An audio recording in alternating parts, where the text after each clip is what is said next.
고르바초프가 가스부 산하 밑에 얘를 그냥 회사를 만들자. 제대로 된 국영 기업을 좀 만들자.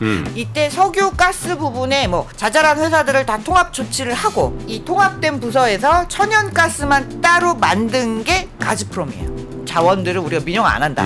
했다가 이제 잘 안 되니까 러시아 경제가 굉장히 침체를 걸으면서 할 수 없이 민영화를 하지 않을 수가 없는 거야. 왜? 이거보다 더 괜찮은 회사가 없죠.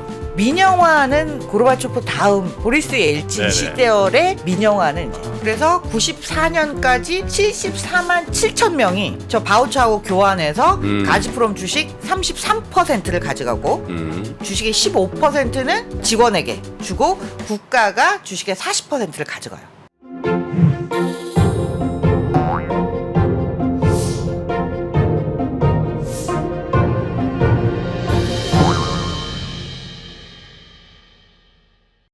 나날이 흥미를 더해가고 있는 고현경 교수의 말랑말랑 기업사. 네. 오늘 또 어떤 기업이 등장할지 매우 기대가 됩니다. 반갑습니다. 이번에는 네. 뭐 또 지금 굉장히 화제가 되는 기업을 갖고 오셨네요. 그러니까요. 저는 정프로고요. 김프로죠. 네. 자, 그리고 우리 고프로님, 고현경 교수님 나오셨습니다. 어서 오십시오. 어서 오세요. 네, 안녕하세요. 네. 자, 요즘 이제 여기는 어딜까? 그러니까 의상만 딱 보면 대충 감은 옵니다. 예, 좀 뭔가 흉내를 내봤는데 적절한 네? 이 코디인지는 잘 모르겠습니다. 네. 예. 느낌이 와요. 일단 뭐 네. 사회주의 국가로 매우 네. 유력하고요. 네, 네. 네.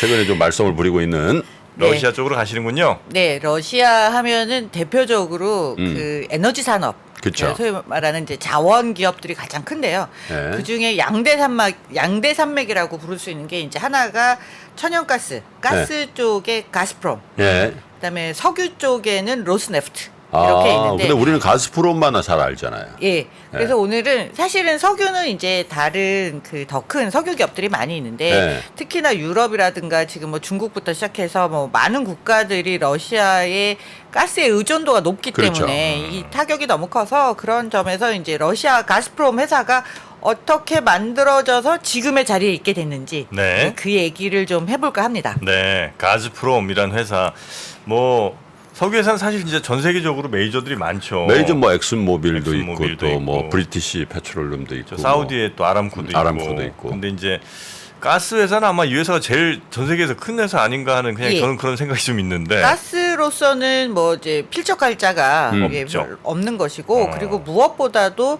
유럽의 가스 라인을 쥐고 있다는 점에서 영향력이 너무나 큰 거죠. 그렇죠. 그리고 파도 아직도 가스가 많다는 거예요. 중요한 건 파도 매장량이 미담이다, 많다. 원래. 예. 그러다 보니까 이 회사가 사실은 지금의 영향력보다 이런 사태가 안 커졌더라면 네. 그 매장량만으로도 상당히 좋은 기업 가치를 받을 수 있는 기회가 있었음에도 불구하고 네. 스스로 기업 가치를 높였다가 깎아 먹었다가 높였다 깎아 먹었다 하는 이런 일들을 굉장히 오랫동안 그러니까. 반복을 하게 됩니다. 가스프롬 예. 이게 이제 뭐 이따 천천히 설명해 주시겠습니다만 국영은 아닌 거죠? 국영이었다 아니었다 국영이었다 지금은 아닙니다.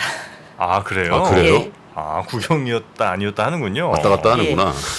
가즈는 가스 같고 프롬은 뭐 뜻이 따로 있나요 이게 혹시? 예, 이게 이제 러시아 말로 하면 그 네. 가스 산업을 네. 이렇게 길게 풀어서 있는 그 단어가 길지 않습니까 러시아 네, 말이 네, 네. 그거를 이제 축약해서 가스 산업이라는 뜻을 갖고 가스 있는데 산업. 예, 그 얘기는 이제 그 순서가 되면 제가 네, 또 자세히 알겠습니다. 말씀드리도록 하겠습니다. 자, 하여튼 오늘의 회사는 러시아의 가스프롬이라는 네. 회사. 네.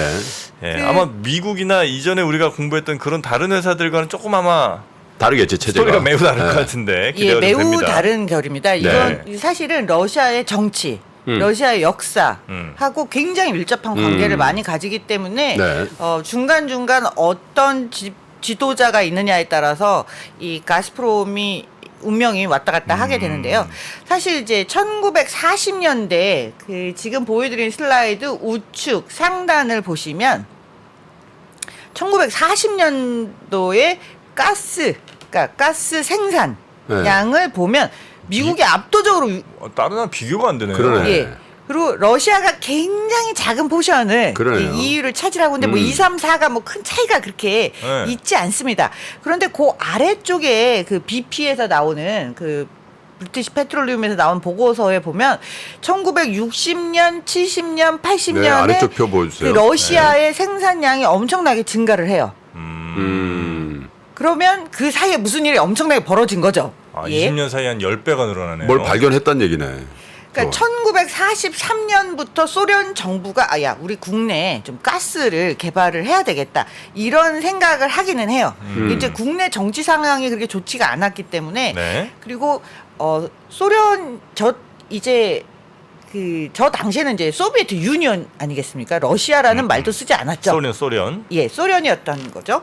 그 소련은 뭐 기본적으로 사회주의 국가이다 네네. 보니까 모든 산업의 부분이 정부 부처 안에 들어가 있는 거예요. 그래서 네. 가스 개발을 하는 사업도 당연히 그러겠죠. 이제 정부 산하에 있는데 이제 네. 그때 담당하는 그 부처가 미니스트리 오브 가스 인더스트리라는 산업부가 있었던 거예요. 아예 가스 산업부라는 게 있었습니다. 네. 그리고 그리고 나서야 발견이 되는 게 매장량이 우리가 어마어마한 매장량이 있구나. 그게 1970년 70년대부터 큰 매장량들이 조금 더 많이 발견이 됩니다. 어느 부분이 지금 매장에 저 약간 갈색 황토색이 그- 그러겠지. 저게 다 매장되는- 매장량이고 제가 크게 동그라미를 그려 놓은 부분이 네. 엄청난 매장량이 발견된 데들. 뭐 전국에 다 있구만 저게. 예. 어느 특정 지역에 있는 게 아니구만. 근데 이제 시베리아가 유난히 좀 더 크고요. 많아요. 예. 예. 그리고 뭐 볼가 우랄 지역에서 또 많이 발견되고 이런 매장량이 높은 곳들이 사실은 1960년대, 70년대, 80년대 거치면서 계속 새로운 매장량을 많이 가지고 있는 지역들이 계속 발견이 됩니다. 네. 예. 그러면 이제 저런 영향력을 받으면 당연히 이제 뭐 조금만 파도 가스가 계속 나오는 거니까 네. 개발을 하면 양이 이제 개발되는 양들이 엄청나게 생산량이 느는 거죠. 그래서 1967년, 87년, 97년 이렇게 돼 보면 그 전체 생산량이 미국은 뭐 압도적으로 생산량이 좀 많다고 치고 예. 중간에 보면 그 러시아 페더레이션, 우크라이나, 러시아 페더레이션, 그다음에 투르크메니스탄, 우크라이나 이런 데에 생산량이 보이실 거예요. 러시아가 갑자기 생산량이 그러네. 엄청나게 늘어납니다. 와, 그 전에는 그게 측정이 잘 안 됐어요. 네. 예. 그러네요. 전체 양을 보시면 네. 토탈 월드에서 거의 3분의 1 정도를 차지를 그 합니다. 압도적인 1등이군요. 예. 응? 그러니까 비교 불가인 거예요. 1950년대, 네. 60년대까지는 그래 잘 모르겠는데 하다가 급격하게 생산량이 늘면서 월드 넘버 원인데 넘사벽의 네. 생산량을 보여주게 되는 거죠. 네. 그래서 이게 수치를 보면 계속 그렇게 잘 드러난다고요. 그리고 요거에 따라서 러시아의 GDP도 달라집니다. 가스 때문에. 그러니까 가스, 뭐 원유 이런 게 사실은 다 같은 시기에 이제 개발이 많이 되는데, 예, 그러면서 원자재 수출도 많이 하고, 네. 자기네들의 이제 이 자원을 가지고 역시나 관련된 제조업들이 돌아가다 보니까, 그러니까 원자재만 수출하는 게 아니라 이제 뭐 그 돈 가지고 이제 다른 산업화도 할 것이고 또 뭐 원유를 가공한다든지 뭐 가스를 또 처리하고 이런 산업 부분들이 다 공이 발전을 하다 보니까 이제 GDP가 같이 늘어나는 거예요. 그래서 다른 그 당시에 어떤 사회주의 국가들이나 뭐 이머징 마켓보다도 러시아가 이렇게 낮게 깔려가다가 이렇게 쫙 올라가는 그래프가 지금 보여드리는 겁니다. 네. 그래서 전체적으로 보면 야, 잘 나갔구나. 근데 아직까지 가스프롬이라는 회사가 설립된 게 아니에요. 이 중간에 설립되는데 지금 이제 정부 부처에서 하는 예, 거고. 예. 그러다가 이제 1989년에 러시아가 굉장한 변화를 맞이하게 되죠. 1980년대부터 아, 네. 그 유명한 머리에 이렇게 약간 지도가 네. 고르바초프. 예, 고르바초프가 고르비. 등장을 합니다. 음. 그리고 이미 1980년대 초반쯤 되면 러시아의 생산량이 엄청 많아져요. 근데 이때 이제 고르바초프가 야, 가스부 산하 밑에 얘를 그냥 회사를 만들자. 제대로 된 국영 기업을 좀 만들자. 그리고 저때 나오는 게 이제 페레스트로이카라 해서 경제는 개혁 개방 네, 정책하고 네, 네, 네. 글라스노스트에서 네. 그 뭐 정치도 우리가 좀 개혁을 하자. 그렇게 해서 두 가지 정책을 추진을 했는데 이때 석유 가스 부분에 뭐 자잘한 회사들을 다 통합 조치를 하고 그리고 이 통합된 부서에서 천연가스만 따로 만든 게 가즈프롬이에요. 89년에 만든 거예요, 그러면? 예. 그래서 다른 어떤 기업들보다 저희가 다뤘던 예. 역사가 진짜 짧네요, 여기는. 그렇죠. 왜냐면 이제 네. 체제가 다르니까 이걸 기업이라고 말할 수가 없었던 거예요. 네. 그래서 저때 나온 이름이 가조바야 프로미슐레 노스트. 이름 어렵습니다. 그래서 제가 아까 보지하고 말할 수 없었어요. 그래서 저렇게 예. 그 앞자리를 따가지고 가즈프롬이 됐구나. 예, 가조바야 프로미슐레 노스트. 예, 예, 줄여서 예, 가스 산업 예, 줄여서 가즈프롬. 이제 이게 가즈프롬이 된 거예요. 네.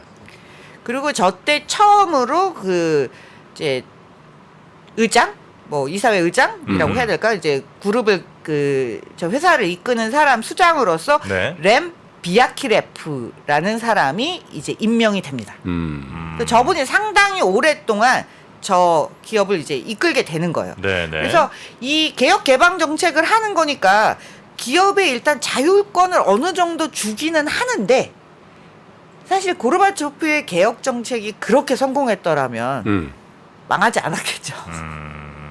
소비에트 유니언이 결국은 해체가 되는데 네. 사실 저 개혁 개방 정책이 굉장히 좋은 의미로 추진되고 일정 정도의 성과도 얻기도 했지만 시스템을 완전히 바꾸는 데는 사실 성공한 게 아니거든요. 그 러시아 사람들이 저 고르비를 되게 싫어한다더만. 지금. 네. 네. 그때만 해도 강한 나라였는데. 전 세계 어진 투탑이었는데. 그러니까 네. 다 해체되고 그리고 막 그런. 네. 여튼. 그래서 그런 불만들이 사실은 많이 있었어요. 그래서 이렇게 보면 전체적으로 어찌됐던 저 가스 부분들을 이제 떼어내서 뭐 회사처럼 이제 만들다 보니까 에너지 부문은 전체적으로 수출이 엄청나게 늘어납니다. 그러니까 70년대, 80년대 우리가 매장량이 많은 데를 개발을 했다고 했잖아요. 그리고 가스프롬이라는 회사가 이제 어찌됐던 국영기업으로서 만들어지고 예? 그런 다음에 여기에서 나오는 부분들은 상당히 많은 수출을 차지하면서 러시아 전체 아까 말씀드린 대로 원자재 수출 비중이 이제 뭐 거의 경제 수출 전체의 뭐 절반 정도 달할 정도로 예, 늘어나기는 했는데 이게 워낙 원자재 비중이 국가 경제에서 차지하는 그 기여도가 높다 보면 원자재 가격이 움직이는 거에 따라서 기업이 그 매출이 너무 크게 왔다 갔다 하는 거죠. 그렇겠죠. 그리고 국가 경제도 리스크가 너무 커지는 거예요. 가격이 높을 땐 좋지만 가격이 빠지면 다 같이 굶어 죽게 생기는 거죠. 예. 그래서 이런 것 때문에 유가에 따라서 왔다 갔다 하는 데다가 만약에 안 좋아지면 러시아가 저 당시만 해도 힘이 센 나라일 수는 있지만 경제가 그렇게 막 강한 나라가 아니었기 때문에 네. 외국 가서 뭐 대출이라도 받으려면 이제 힘든 거예요. 그러다 보니까 이 개혁 개방 정책이 그렇게 성공적이지 못하는 평판을 많이 받았고 네. 예, 오일 프라이스가 지금 보시는 것처럼 예, 70년대 80년대까지 쫙 올라가다가 80년대 중반부터 쭉 내려가거든요. 저런 거에 대한 영향도 엄청나게 많이 받게 돼요. 그러면 네, 네. 국가 경제에서 원자재가 차지하는 비중이 크고 석유나 가스가 차지하는 비중이 큰데 가격이 내려갔다. 그러면 정권으로서도 굉장한 부담을 지게 되는 거죠. 왜냐하면 국가 수입의 상당 부분을 저기서 뽑아 올려야 되는데 네, 네. 예. 그렇지만 어찌됐든 생산량 자체로만은 1985년에 딱 미국을 앞지릅니다. 전체 가스 생산량으로만은 그 이후로는 안 뒤졌는군요. 예, 그 뒤로는 안 뒤집혀요. 네네네. 그래서 제가 저 유튜브에 보면 이제 동영상으로 저기 순위가 이렇게 시간이 가면서 막 쫙 바뀌는데 그 그래프 재밌어요. 스팟을 딱 찍었군요. 잡아내느라고 네. 제가 그 1985년. 저거 사진 찍으시는데 한 10분 걸리셨겠어요. 예, 그래서 40년 한번 지금 85년 한번 아니 스크린샷 한 번 찍는데 무슨 10분이 걸려요. 아니야, 그 또 딱 잡아낸다고 그러잖아. 네. 예, 그래서 1985년 딱 뒤집힙니다. 그리고 이제 뭐 전체적으로 보면 그 뭐 다른 수치로 보더라도 이렇게 연도별로 보면 그 생산량이 엄청난 속도로 늘어나는 걸 볼 수가 있어요. 쫙 올라가네. 네. 그리고 이제 뭐 가격도 좋았다가 내려갔다가 이제 뭐 머물러 있다가 또 올라가고 이렇게 해서 변화하는데 자, 중요한 건 이 회사가 아직까진 국영기업의 형태로 있잖아요. 네. 그러면 우리가 지금 주식시장에서 만나볼 수 있는 가지프롬이라는 회사가 아니었다라는 거잖아요. 그렇죠. 그러면 저 당시에 도대체 국영기업은 어떤 구조에 의해서 움직이냐. 여기 보면 이제 제가 그 키예프에서 나온 보고서에서 이제 따온 건데요. 강요 회의를 거쳐서 네. 그리고 그 국영기업을 담당하는 국까지 내려가면서 저 밑에서 그 여러 단계를 거치면서 사실은 국영기업을 관리 감독하다 보니까 네. 저 당시에 무슨 효용이라든가 이런 게 있겠습니까? 그리고 사실은 아직까지도 계획경제 하에서 크게 벗어나지 못했던 거예요. 그러니까 관리들이 간섭하고 지방에 있는 또 공장이라든가 그 실제로 가스를 파내고 하는 지역에 가다 보면 그 지역에 담당하는 국이 또 간섭을 하는 것이고 그러니까 전혀 효율적으로 움직여지기는 굉장히 어려운 상황이었거든요. 네네. 그래서 이게 뭐 지방 단위하고 중앙 단위에서의 마찰도 종종 일어나는 것이었고 그리고 저 당시에 소련에서 운영하는 기업 국영기업체 수가 이제 뭐 에너지의 그런 굉장히 큰 기업들까지 포함해서 한 5만 5천 개 정도 된다고 그래요. 5만 5천 개를 나라가 관리한다는 건 불가능에 가깝거든요. 편의점도 아니고 뭐 이렇게 많아요. 투자를 많이 하고 오랫동안 해본 분들이 특징이 있어요. 참 세상을 많이 알아요. 그러니까 경제가 아니면서도 이런 다양한 뭐 정치나 아니면 행정이나 아니면 심지어 타국의 문화까지도 예, 굉장히 많이 알거든요. 어떻게 경제만 따로 떨어져 나갈까요? 말이 안 되잖아요. 전공자니까라는 생각을 좀 많이 하시는데 전공 공부보다는 이런 역사학 같은 거 좀 관심이 있었고 돌아보면 이제 생각을 좀 이렇게 총체적으로 하는 데는 도움을 많이 줬었던 것 같아요. 그래서 총체적으로 봐야지 뭐 어떤 내용이든지 좀 더 자세히 볼 수 있다 이제 그렇게 생각을 했었고요. 그냥 개별적인 지식들, 파편적인 지식들이라도 그냥 막 쌓아놓다 보면 이놈들끼리 이제 달라붙어가지고 새로운 모습들을 이제 보이게 되는 경우들이 있고요. 쭉 보다 보면 어느 순간 보이는 그 순간들이 있습니다. 이제 자꾸 바둑돌을 놓다 보면은 어느 순간 연결이 되잖아요. 그런 개념이라고 보시면 됩니다. 알겠습니다. 안녕하세요 여러분. 저 김프로 김동완입니다. 우리는 매일 어떤 결정을 하고 행동을 하죠. 하지만 이 어떤 분들은 그 결정과 행동의 성공 확률이 굉장히 높기도 하고요. 또 어떤 분들은 그 성공의 확률이 매우 낮은 걸 봅니다. 어떤 선택이 모이느냐에 따라서 우리의 인생은 정말 큰 차이가 나게 되는데요. 좋은 선택을 하는 분들을 가리켜서 우리는 보통 현명하다고 하죠. 여러분, 이 현명함은 과연 어디서 오는 걸까요? 제 생각에는 세상에 대한 총체적이고 바른 이해가 가장 중요한 것 같습니다. 세상을 폭넓게 이해하고 현명한 판단과 실행을 통해서 인생의 중요한 기회를 놓치지 않는 것. 바로 그것이 지금 우리에게 필요한 지혜라고 생각합니다. 그래서 저희 3프로TV가 이 지혜를 기를 수 있는 교육 프로그램을 만들었습니다. 바로 위스덤 칼리지인데요. 정말 다방면에 걸친 지혜 있는 분들의 정성스러운 교육 커리큘럼을 준비했습니다. 저희 위스덤 칼리지와 함께 하시죠.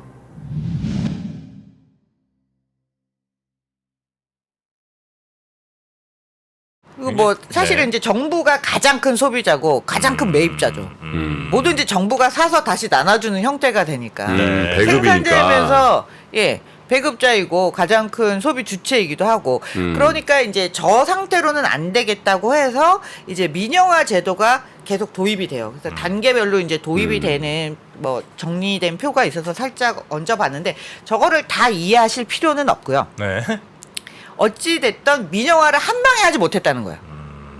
확 바꿔서 소유권도 다 바꿔야 되고 시장도 열어야 되는데 그 한 번에 할 수가 없으니까 단계별로 조금씩 해보고 하면서 늘려 나가는데 그러다 보니까 뭐 크게 잘라서 보면 국영기업에서 이걸 진짜 기업의 형태로 만들고 그 다음에 주식회사 형태가 되는 거예요. 네. 처음부터 바꿔서 바로 주식회사 형태로는 갈 수가 없고 그래서 모든 정부가 이제 이 민영화 단계를 갈 때는 사전 승인을 받아서 네. 예, 코퍼레이션으로 만들고 그리고 이제 주식회사 형태로 갔는데 특히 이런 가스, 석유 이런 것들은 전략 물자에 해당하는 거잖아요. 그러니까 민영화 단계도 사실 쉽지는 않았고 뭐 그렇긴 정부가 하겠네요. 처음에는 그 민영화를 못하게 막았어요. 이런 자원들을 우리가 민영화 안 한다 했다가 이제 잘 안 되니까 그 GDP가 계속 안 좋아지거든요. 러시아 경제가 굉장히 침체를 걸으면서 할 수 없이 민영화를 하지 않을 수가 없는 거예요. 왜? 이거보다 더 괜찮은 회사가 없죠. 러시아를 대표하는 상품인데 어떻게 보면 러시아 네. 경제를 이끌었던 중요한 기업들이고 이 기업들을 민영화하지 않으면 딱히 내놓을 게 없는 거예요.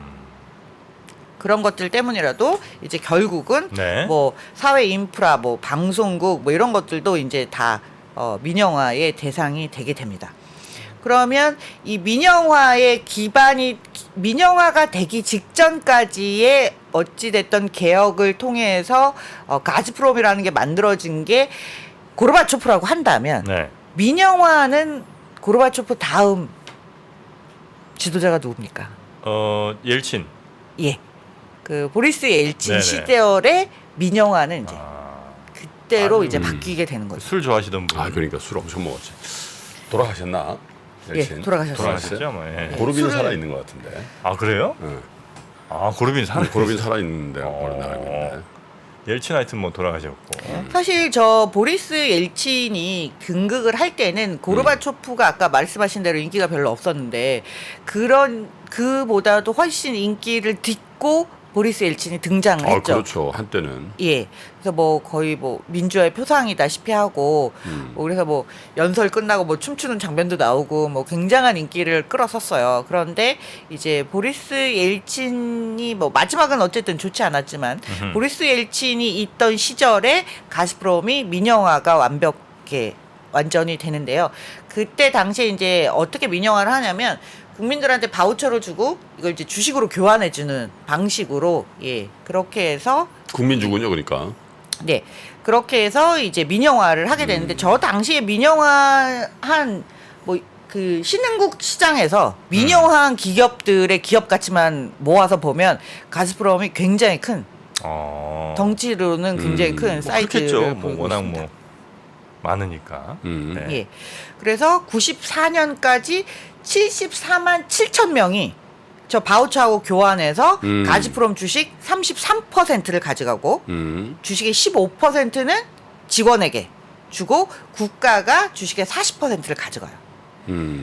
그러니까 이제 예를 들면 옛날에 우리 뭐 한전 민영화 그렇죠. 하듯이 네. 예, 국가가 상당 부분의 이제 지분을 갖고 예, 민영화를 하게 되는 단계를 거치게 됩니다.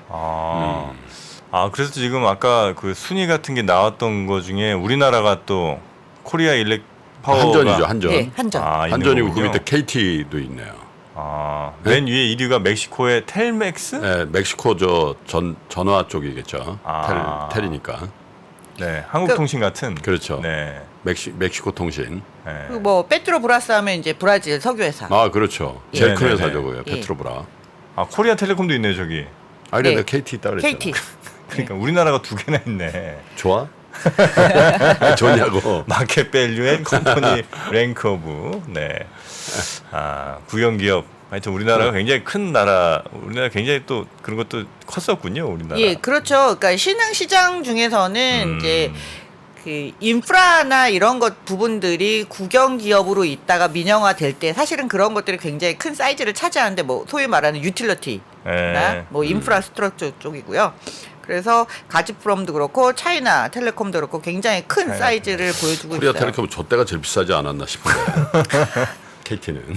KT는 그 뒤로는 좀 네. 빚을 바라지 네, 못했던. 계속 빠졌죠. 예. 저기 이제 93년 뭐 이때쯤이군요. 네. 94년.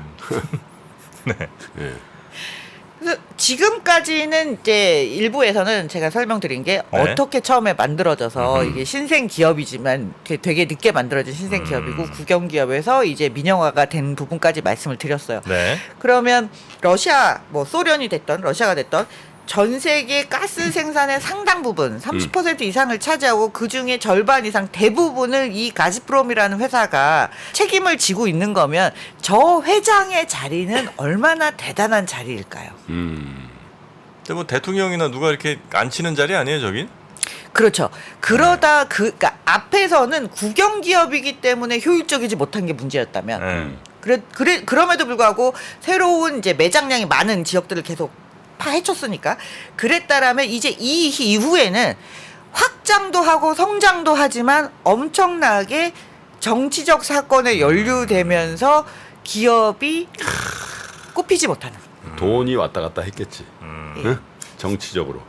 사실 뭐 저 정도 배경만 있으면 그 회사는 정말 잘 나갈 수 있는데 그게 잘 안 되는 게 이제 정치적인 이유가 중간에 예. 계속 껴드는 거군요. 그래서 그 부분에 대해서는 2부에서. 2부에서. 예. 알겠습니다. 자, 러시아의 가즈프롬 최근에 뭐 우크라이나 또 러시아 이 전쟁 관련해서도 굉장히 러시아에 대한 관심이 좀 높아지고 있는 이 상황에서 네. 러시아의 최대 하여튼 가스회사 가즈프롬에 대한 이야기 저희가 좀 알아봤고요. 이제 2부에서 본격적으로 어떻게 부침이 좀 있었는지 어떤 스토리들이 숨어 있는지는 파본다. 예, 파보도록 하겠습니다. 네. 파도 끝이 없는 러시아의 가스처럼 파도 끝이 없는 러시아 가즈프롬의 이야기 이어지는 말랑말랑 기업사 2부에서 들어보겠습니다. 네. 1 더하기 1이 무한대가 되는 시간 1프로TV가 여러분을 찾아갑니다. 각 분야의 1프로 최고 전문가들이 모여 펼치는 지식의 향연 지금 시작합니다. 1프로TV 꼭 구독해주세요.